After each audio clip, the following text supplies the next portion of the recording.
यार ऐसा करते हैं ना कि टेक सीखते हैं, बढ़िया बढ़िया ट्रेंडिंग टेक सीखते हैं, उन्हीं में प्रोजेक्ट बनाते हैं और फिर रिक्रूटर को भेजते हैं, उसमें बढ़िया बढ़िया अपना रिज्यूमे बना के और वहाँ से फिर जॉब लेने की कोशिश करते हैं। क्योंकि डीएसए वगैरह काफ़ी मुश्किल लग रही है, 2-3 बार करके भी देख ली, 10 दिन 15 दिन 1 महीना करते हैं फिर छोड़ देते हैं क्योंकि वो क्वेश्चन बन नहीं पा रहे।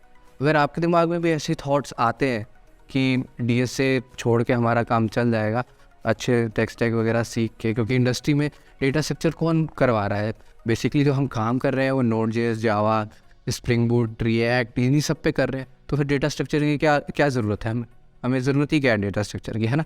अगर आपके दिमाग में भी ये सब क्वेश्चंस आ रहे हैं तो आई होप ये वीडियो आपके लिए काफ़ी हेल्पफुल रहेगी। अगले आने वाले कुछ मिनटों में हम इसी पर डिस्कशन करने वाले हैं कि डेटा स्ट्रक्चर की क्या इंपॉर्टेंस है और क्यों सिर्फ टेक सीख के ही जॉब लेना और हाई पेइंग अच्छी जॉब लेना हमारे लिए मुश्किल है।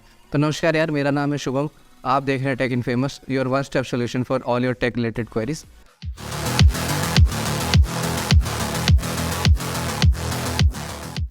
तो चलिए वीडियो को शुरू करते हैं और डिस्कशन को आगे बढ़ाते हैं।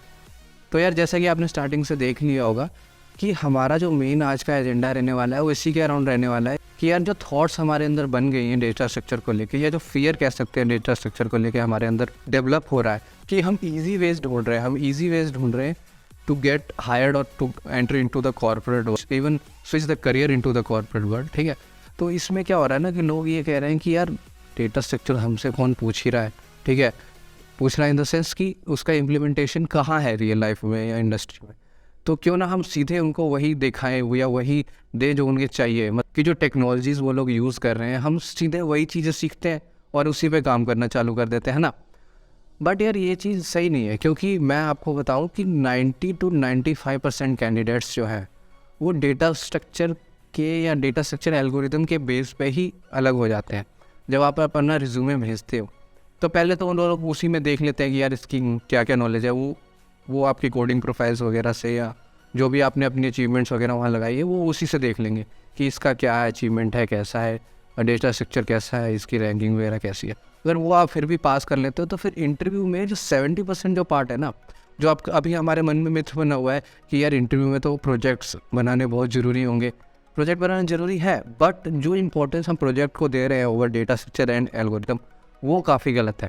ठीक है, जो हमारा प्राइमरी फोकस है वो पूरा का पूरा डेटा स्ट्रक्चर एंड एल्गोरिथम पे ही होना चाहिए। अगर आपको वो चीज़ नहीं आती तो प्रोजेक्ट्स किए का कोई फ़ायदा नहीं, अनलेस आप किसी छोटे मोटे स्टार्टअप को टारगेट नहीं कर रहे, क्योंकि उनको इससे फ़र्क नहीं पड़ता कि आपका डेटा स्ट्रक्चर कैसा है। अगर आप टेक इंडस्ट्री में खास करके profiles like software developer, software engineers and related fields में अगर आपको अच्छी जॉब चाहिए तो डेटा स्ट्रक्चर तो मस्ट डू है। ये चीज़ अपने दिमाग से हमें निकाल देना चाहिए कि सिर्फ प्रोजेक्ट्स या टेक सीख के हम इन चीज़ों में या हम इन इंडस्ट्रीज़ में या हम इन कंपनीज़ में प्लेस हो सकते हैं। क्योंकि यार देखो, कभी भी अपने आप खुद से ये क्वेश्चन करके देखो कि आपने कभी भी ईजिली कोई चीज़ अचीव कर ली हो। क्योंकि हमारा माइंड क्या है ना कि जब हमें कोई चीज़ मुश्किल लगने लगती है ना, हम उसका ईजी अल्टरनेटिव ढूंढने की कोशिश करते हैं।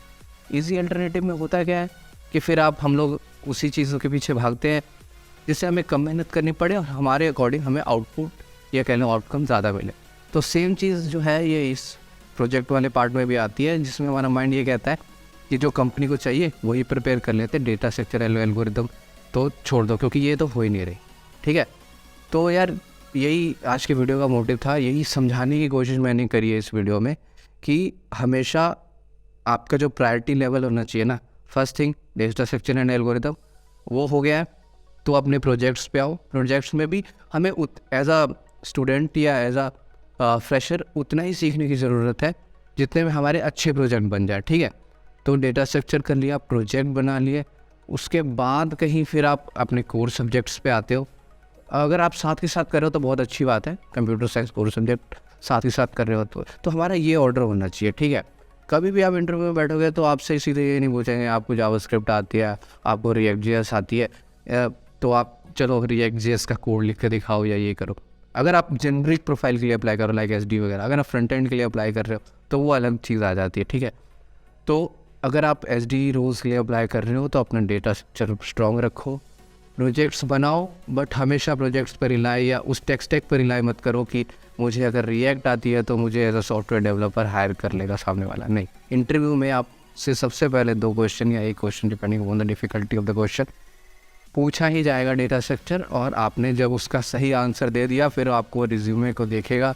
रिज्यूमे को देख के इंटरव्यूअर सामने से आपसे टेक स्टैक रिलेटेड क्वेश्चन पूछ सकता है, अभी भी कंफर्म नहीं है कि पूछेगा, पूछ सकता है। उसके अलावा जो आपके core computer science like DBMS या SQL की क्वेरीज लिखवा ली, OS के क्वेश्चन पूछ लिए, तो ये सब ऐसे फ्लो चलता है। कभी भी don't rely on a single thought और ईजी मेथड पे कभी मत जाना, क्योंकि अगर ये इतना ही ईजी होता तो हर एक बंदा ये अपने ड्रीम कंपनी में प्लेस होता। ठीक है, तो यार यही आज के टॉपिक का डिस्कशन था। आई होप आपको समझ में आ गया होगा कि हमें सिर्फ प्रोजेक्ट्स पे ध्यान नहीं देना या टेक स्टैक लर्निंग पे नहीं ध्यान देनी, प्रायोरिटी हमेशा डेटा स्ट्रक्चर एंड एल्गोरिदम ही होना चाहिए। तो यार आई होप आपको समझ में आ गया होगा, और हमने अपनी तरफ से पूरी कोशिश की है आपको अच्छा मटेरियल प्रोवाइड करने की as of now.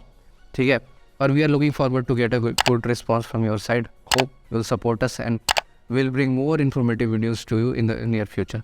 Thank you very much and keep learning, keep supporting.